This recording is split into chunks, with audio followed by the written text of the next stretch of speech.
Buenas tardes, Andrés. Por favor, enciende tu cámara. Vamos a dar inicio a la clase del día de hoy.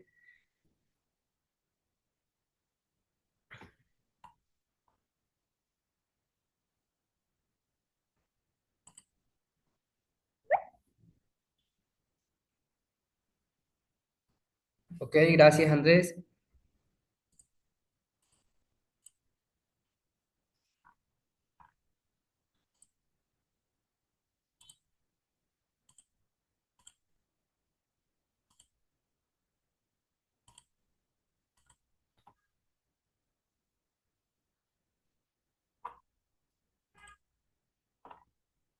¿Me confirmas, Andrés, cuando ya puedas visualizar la pantalla?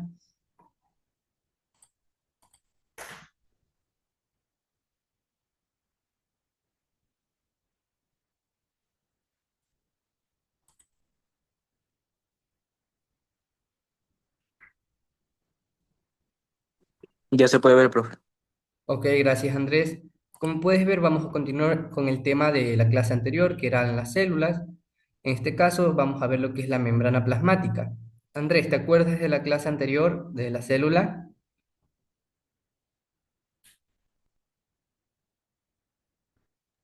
Es que la clase anterior no me pude conectar, licenciado. Ok, no hay problema. Las clases están grabadas para que las puedas revisar de los temas que vamos hablando día a día según el horario de clases que tenemos.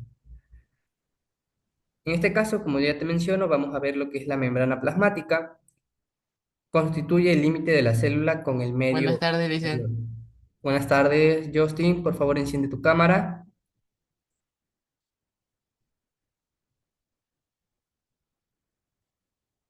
Bueno, vamos a comenzar otra vez. Justin, vamos a continuar con el tema de la clase anterior, que era la célula. ¿Sí te acuerdas del tema anterior? Sí, profe. Ok, continuando con ese tema, vamos a hacer una pregunta antes de iniciar clase. Justin, ¿cómo es considerada la célula?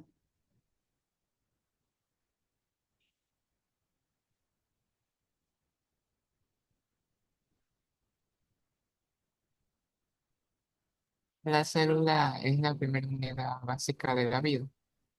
Ok, correcto, es la unidad básica de la vida. En este caso, vamos a hablar, continuando con el tema anterior, de la membrana plasmática. Nos indica que constituye el límite de la célula con el medio exterior. La composición química es la siguiente. Desde 1899 se sabe que las membranas plasmáticas están compuestas fundamentalmente por lo que son lípidos, que se disponen en una doble capa o bicapa lipídica en la que se insertan diversas clases de proteínas. Las proporciones de lípidos y proteínas que están presentes varían según el tipo de cada célula. Puede ser una célula vegetal o animal. Los lípidos que intervienen en una mayor proporción en la composición de las membranas son los fosfolípidos y el colesterol. Los fosfolípidos constituyen lo que es la estructura básica de las membranas. Están formados por una cabeza hidrófila o polar y dos colas hidrófabas o apolares, es decir, que son moléculas afipáticas. Debido a esta característica, los fosfolípidos se disponen con las cabezas hidrófilas en contacto con el medio acuoso y con las colas en oposición a este medio.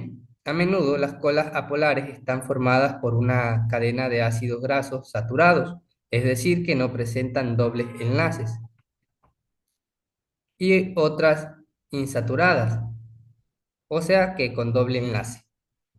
Esta última cadena representa los codos, por lo que da lugar a una ligera curvatura que tiene importancia para lo que es el acoplamiento de los lípidos a la hora de la formación de la estructura de la membrana plasmática. Como pueden visualizar, la cabeza polar es de lo que sería esta de aquí, los fosfolípidos serían los de aquí, y la cola polar son estos de aquí.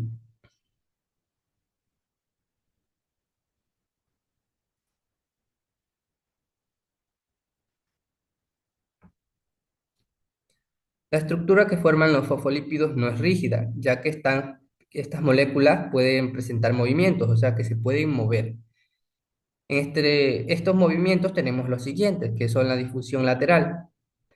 ¿Qué es la función lateral? Es un fosfolípido que intercambia su posición con otro que está situado en la misma monocapa mediante un desplazamiento lateral. Como pueden ver en la gráfica que tenemos aquí, nos indica lo que es la difusión lateral. Este de aquí se desplaza hacia la orilla, pero en la misma capa. El siguiente movimiento es la rotación de los fosfolípidos, que son las moléculas que giran sobre su eje longitudinal, que sería este de aquí. O sea, da una vuelta en círculos en su mismo eje, en su mismo punto.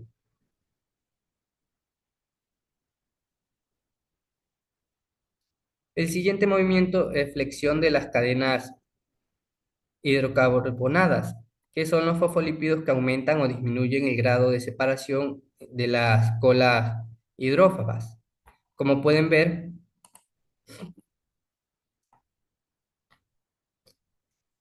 el último movimiento es el flip-flop, que es un fosfolípido que se desplaza verticalmente y ocupa un lugar en la monocapa opuesta. Este tipo de movimiento es muy poco frecuente, o sea, pasa muy poco y en la gráfica lo tenemos descrito, que sería que un fosfolípido pasa de la capa inferior a la capa superior o de la capa superior a la capa inferior. Como veremos más adelante, estos movimientos intervienen decisivamente en lo que son los mecanismos de transporte de sustancias a través de la membrana. A menudo los lípidos están unidos a moléculas de glúcidos y forman glucolípidos. Los glucolípidos se sitúan en lo que es la parte exterior de las membranas y pueden representar hasta el 5% del total de lípidos de la membrana en las células animales.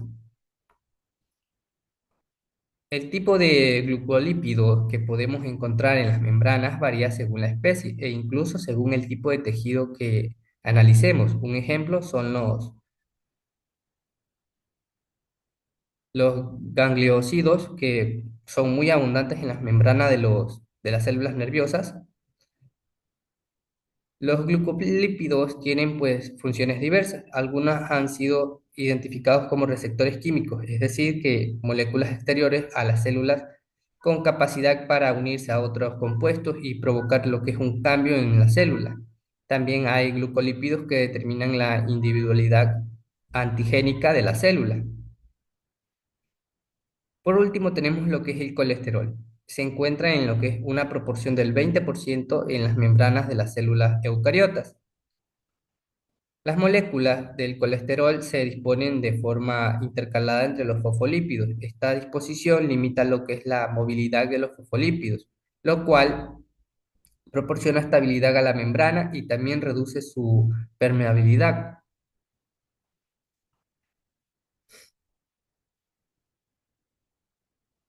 El colesterol regula lo que es la fluidez de las membranas plasmáticas y la mantiene estable. Si no fuera por el colesterol, cuando bajase la temperatura de las membranas serían rígidas y cuando subiese serían pues excesivamente fluidas. Podemos decir que el colesterol aumenta la estabilidad mecánica en la bicapa.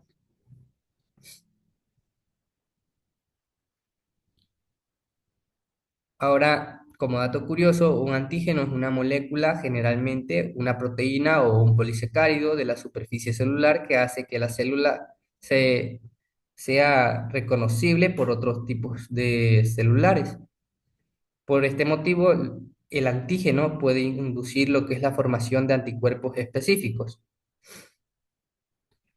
Justin, ¿tienes alguna pregunta hasta ahí con respecto a lo que son las membranas plasmáticas?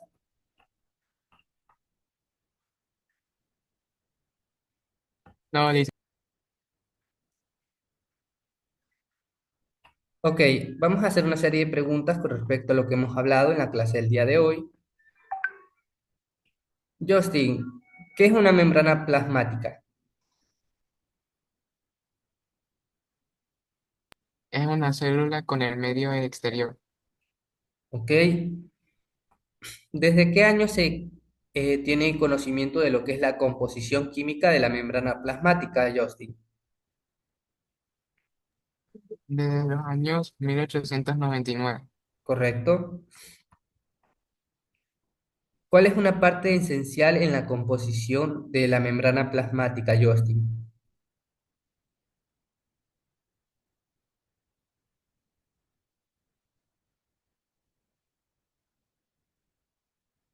Están compuestas fundamentalmente por lípidos. ¿Correcto?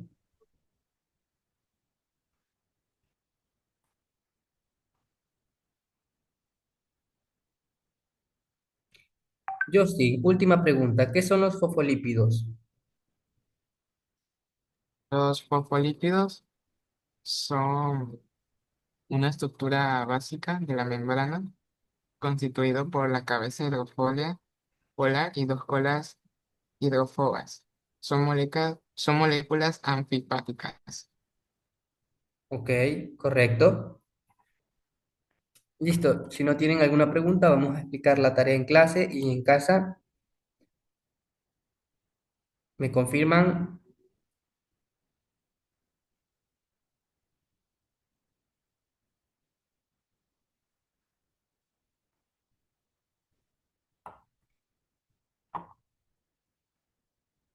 Ok. Sí, sí, Sí, dime, Justin.